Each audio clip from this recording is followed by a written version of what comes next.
হেলিকপ্টারে চড়ে কম্বল বিতরণ, লাল গালিচা পিছিয়ে খাল উদ্ধার অভিযানের পর এবার গাড়ি বিতর্ক ঘিরে ধরেছে অন্তর্বর্তী সরকারের উপদেষ্টাদের। ডক্টর ইউনূস সরকারের উপদেষ্টাদের এমন বিলাসিতায় সংস্কারের আশ্বাস দিয়ে দায়িত্ব নেওয়া অন্তর্বর্তী সরকারের স্বচ্ছতা নিয়ে প্রশ্ন উঠেছে। তাদের কথা ও কাজের অমিল নিয়ে সমর্থকরাও বিব্রত। দেশের প্রতিটি খাতে স্বচ্ছতা প্রতিষ্ঠার কথা বলে সরকারের উপদেষ্টারা নিজেরাই কেন একের পর এক বিতর্কে জড়িয়ে যাচ্ছেন তা নিয়ে আজকের এই বিশ্লেষণ। চলুন যাওয়া যাক বিশ্লেষণে।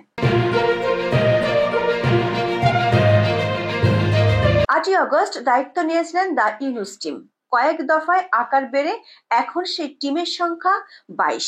দায়িত্ব নেওয়ার পর থেকে মিডিয়ার সামনে কিংবা নিজেদের ফেসবুক পেজে অন্তর্বর্তী সরকারের স্বচ্ছতা ও জবাবদিহিতা নিশ্চিতের কথা বলতেন উপদেষ্টারা। এমনকি উপদেষ্টাদের সম্পদের হিসাব নেওয়ার কথাও প্রচার হয় জোরে সোরে।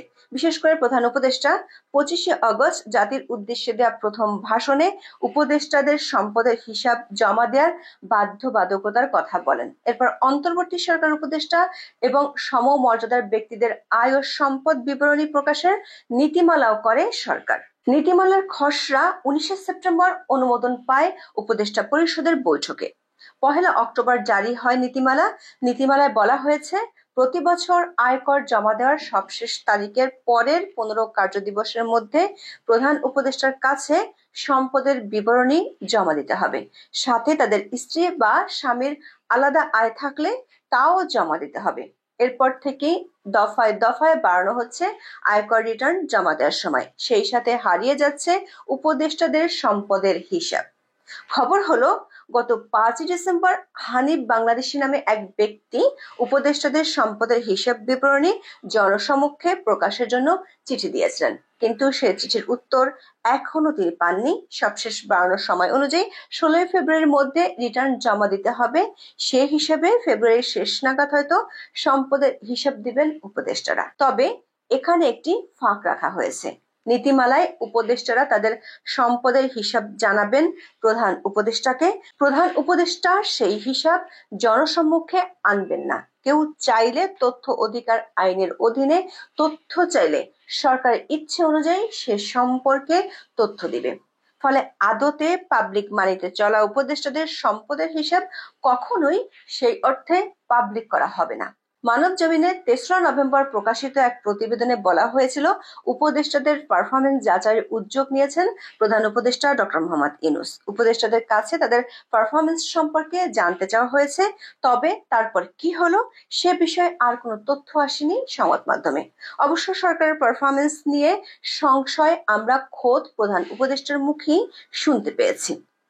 গত বছর 29শে ডিসেম্বর সাংবাদিক নুরুল কবির ডক্টর ইউনূসকে জিজ্ঞেস করেছিলেন, উপদেষ্টাদের পারফরমেন্স কেমন? জবাবে তিনি বলেন, নিজের পারফরমেন্স নিয়ে আমার সন্দেহ, ওদের পারফরমেন্স নিয়ে কি জিজ্ঞেস করব। প্রধান উপদেষ্টার মুখ থেকে উপদেষ্টাদের এমন হালের কথা আমরা জানতে পারলেও বিলাসের নানান ইস্যুতে নিয়মিত তারা থাকছেন আলোচনায়। প্রধান উপদেষ্টা তার পরিষদ নিয়ে হতাশা জানানোর মাত্র কয়েকদিন আগে উত্তরবঙ্গে হেলিকপ্টারে চড়ে কম্বল বিতরণ করে ব্যাপক আলোচনার জন্ম দেন স্থানীয় সরকার উপদেষ্টা Asif Mahmud Sajeeb Bhuiyan. News analysis by Kazi রুনাতে 27শে ডিসেম্বর প্রচারিত একটি ভিডিওতে আমরা দেখিয়েছিলাম, উপদেষ্টা আসিফ মাহমুদ ভুঁইয়ার হেলিকপ্টারে চড়ার খায়েশ পূরণ করতে গিয়ে কিভাবে একটি 200 টাকার কম্বল বিতরণে 32,500 টাকা খরচ হয়েছিল। আমাদের হাতে আসা স্থানীয় সরকার বিভাগের এই নথিতে দেখা যাচ্ছে, 26 থেকে 27শে ডিসেম্বর আসিফ মাহমুদের 2 দিনের সফরের জন্য সরকারকে খরচ করতে হয়েছে 21,86,700 টাকা। এর আগে খরচ হয়েছিল 26,67,100 টাকা। মানে কম্বল বিতরণের জন্য 6 দিনে মোট 28 বার হেলিকপ্টারে চড়েন আসিফ, যার জন্য সরকারের গচ্চা 46.5 লাখেরও বেশি। আবার তার জন্য বানানো হয়েছিল অস্থায়ী হেলিপ্যাডও। মাত্র কয়েকদিন আগে রাজধানীতে লাল গালিচা বিছানো পথে খাল উদ্ধার মিশন চালিয়েও তীব্র সমালোচনার জন্ম দেন 3 উপদেষ্টা। মিরপুর 13তে একটি খালে খনন কাজ উদ্বোধন করতে তারা লাল গালিচায় হেঁটে খালে নামেন এবং ভাসমান এক্সকেভেটরে উঠে কাজের সূচনা করেন। ওই অনুষ্ঠানে ছিলেন সৈয়দ রিজওয়ানা হাসান, আদিলুর রহমান খান এবং আসিফ মাহমুদ সজীব ভুঁইয়া। অবশ্য উপদেষ্টাদের লাল গালিচা চোখে পড়েনি। রেড কার্পেটের ঘটনায় প্রচন্ড সমালোচনার মুখে সিটি কর্পোরেশন দাবি করে গালিচা নয়, লাল রঙের কার্পেটের মতো ম্যাট ব্যবহার করা হয়েছে। তবে আমাদের 2রা ফেব্রুয়ারি ভিডিওতে অনুসন্ধানে প্রাপ্ত তথ্যের ভিত্তিতে জানিয়েছিলাম ভিক্টোরিয়ান মোটিভ এবং সোনালী কারুকাজ সম্বলিত ইন্দোনেশিয়ান কার্পেটের জন্য খরচ হয়েছিল 9,75,000 টাকা। বোঝাই যাচ্ছে দেশ সংস্কারের কথা বলে ক্ষমতা নেয়া অন্তর্বর্তী সরকার 6 মাসে ক্ষমতা উপভোগ করতে শুরু করেছে। সরকারের উপদেষ্টারা চলে যাচ্ছেন সাধারণ মানুষের নাগালের বাইরে। নানান বিতর্কের মধ্যে নতুন সমালোচনা তৈরি হয়েছে উপদেষ্টাদের গাড়ি বিলাসের খবরে। সমকালে 4 ফেব্রুয়ারি প্রকাশিত প্রতিবেদনে বলা হয়, অন্তর্বর্তী সরকার উপদেষ্টারা সরকারি গাড়ি ব্যবহারে নিয়ম নীতি তোয়াক্কা করছেন না। ক্ষমতার অপব্যবহার করে কোনো কোনো উপদেষ্টা নিজের ও দপ্তরের নামে 3 থেকে 4টি সরকারি গাড়ি দখলে রেখেছেন। উপদেষ্টাদের পরিবারের সদস্যরা ব্যবহার করছেন সরকারি গাড়ি। একাধিক চালকও রাখা হয়েছে সরকারি খরচে। অন্তর্বর্তী সরকারের 22 উপদেষ্টার মধ্যে মাত্র 8 জন ছাড়া বাকি সবাই একাধিক সরকারি গাড়ি ব্যবহার করছেন। আমাদের বিশ্লেষণ হলো যে 14 জন উপদেষ্টা নিয়ম বহির্ভূতভাবে গাড়ি বিলাসিতা করছেন, তাদের প্রত্যেকে দুর্নীতির বিরুদ্ধে সাম্প্রতিক সময়ে অনেক উঁচু গলায় কথা বলেছেন।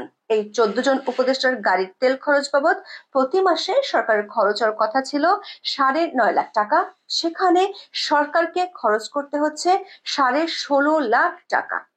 সরকারি গাড়ি ব্যবহারের দিক থেকে এগিয়ে আছেন দুর্যোগ ব্যবস্থাপনা এবং মুক্তিযুদ্ধ বিষয়ক উপদেষ্টা ফারুকী আজম।